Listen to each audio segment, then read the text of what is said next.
My advice is don't be afraid to go off and kind of do your own thing when you're in country and everything.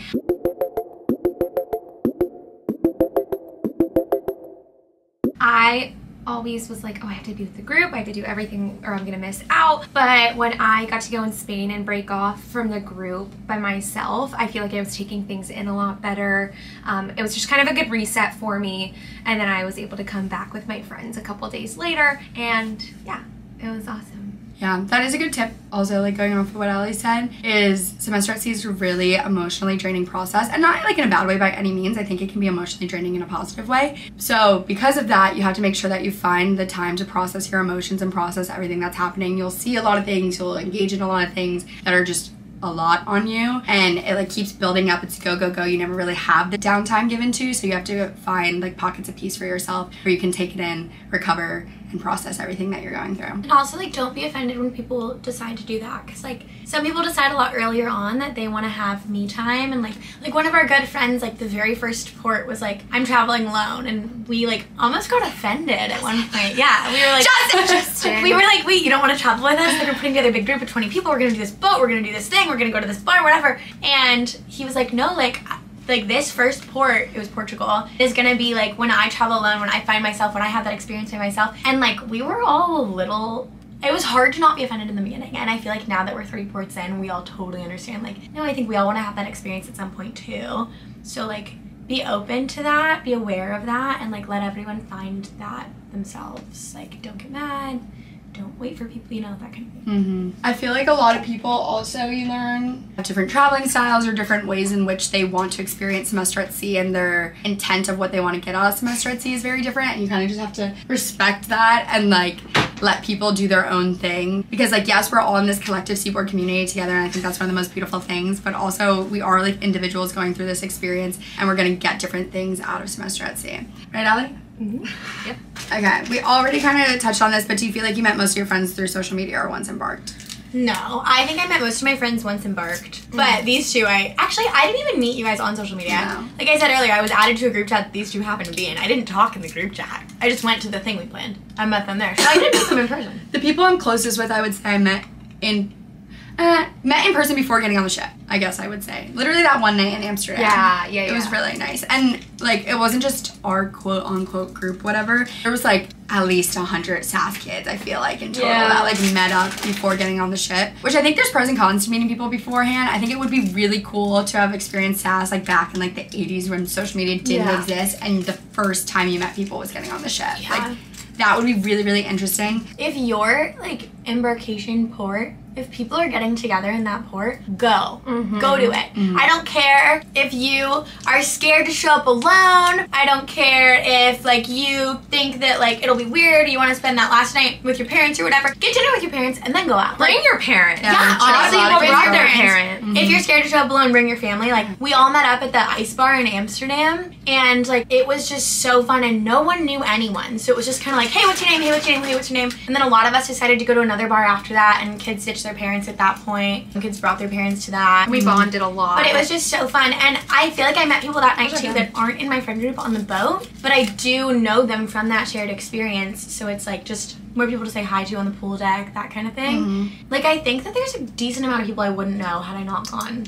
There's these two that girls night. that I met at the Heineken experience before. And every single time I see them, we wave to each other, stop and have a short little conversation. Yeah, we aren't necessarily best friends here. We like don't have every meal together, but it's like nice seeing faces where you're like, oh, I know them. Like they're like a comforting face to like smile and say hi to and whatnot. Yeah, as we said also before, like there's 450 kids, so you are kind of like still meeting everyone. And it's like not possible to be friends with 450 people. I think that is like important to know. But with that being said, like it is nice that there are so many people that you can like keep meeting and hang out with and have different interests and all that. It's not possible to be friends with 450 kids, but it is possible to be kind to 450 people. Like, smile at everyone, say hi to everyone, introduce yourself to everyone. Like, even if you have to introduce yourself 12 times, like, be a happy presence. The boat can get, like, a little cliquey, and, like, there are definitely established friend groups and that kind of thing, but, like, even just saying hi to random people as you walk past their lunch table, like, goes such a long way. Yeah. And, you should never hide behind, like, a group or anything. Like, just say hi to everyone. Mm-hmm. The other day in my journal, I was literally journaling, and Liliana, our one friend, was like, I haven't seen you all day. And then I was thinking, I was like, what the fuck did I do today? I literally had meals with different people that I've never eaten with before.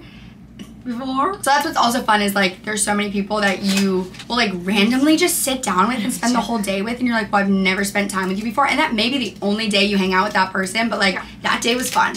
And that's that. And that's the tea.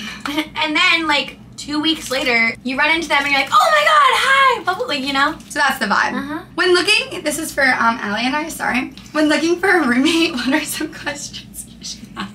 Allie and I were saying we didn't ask each other questions. So Allie and I DM'd in April. I just want to say, coming from someone who was not best friends with their roommate, who I did a random roommate, and we just didn't end up being very close, you don't have to be close with your roommate. I love coming in here whenever I want, going into my room. Like, it's kind of nice to, like, be able to remove yourself from your friend group in your room and then hang out with your friend group whenever, you know, that thing. If you're not best friends with your roommate, that's not the end of the world. Couldn't be us.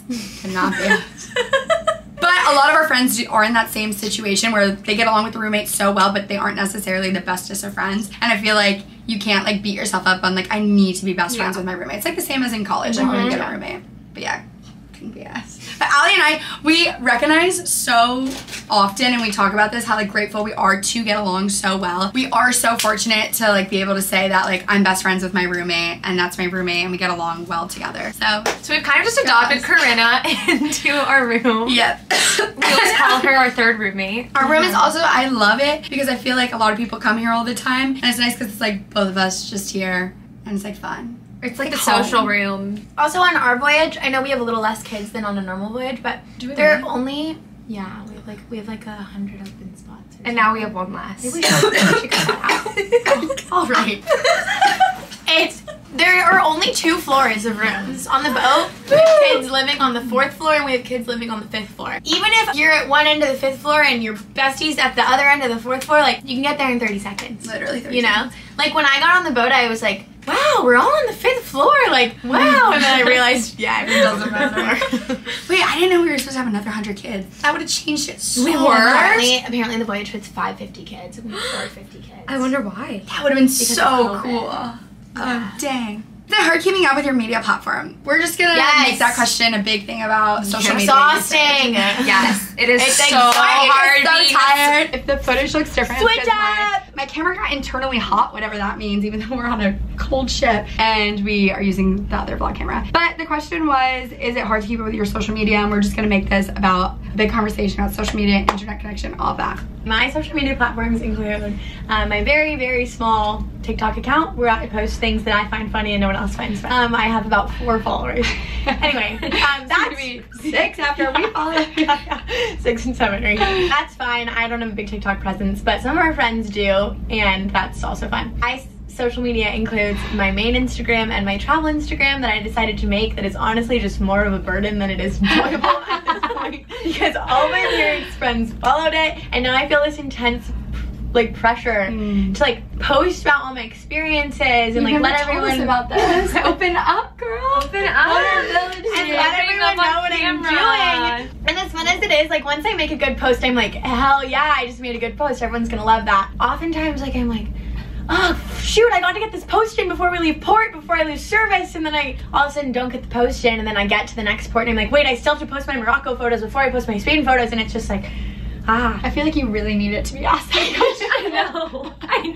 I really built up. As Megan's assistant YouTuber, I find it really challenging to keep up with content because there's just so much in her life all the time. We have 2 different kinds of Wi-Fi or internet things on the ship. So one is just for internal school application sites things, so like Moodle and like Homeport and stuff where you can see announcements on the ship. And then you have SAS Internet, which basically, it says like when you open it like 19 hours a day, but it really doesn't equate to that. And it depends how you use that connection. So if I'm on Instagram trying to post an Instagram post, my internet or data, whatever, will like dry up real fast. I'll just be able to post one thing. But if you're just on WhatsApp, which works really nicely on the ship actually, you can be like WhatsApping your like parents basically all day and not run out of that data. In terms of just social media, I guess, yes, it's so nice not having it on the ship. I feel like conversations are way more connected and people are more engaged and like tuned in, and people aren't like distracted by their phone. It makes connections and relationships, I think, a lot deeper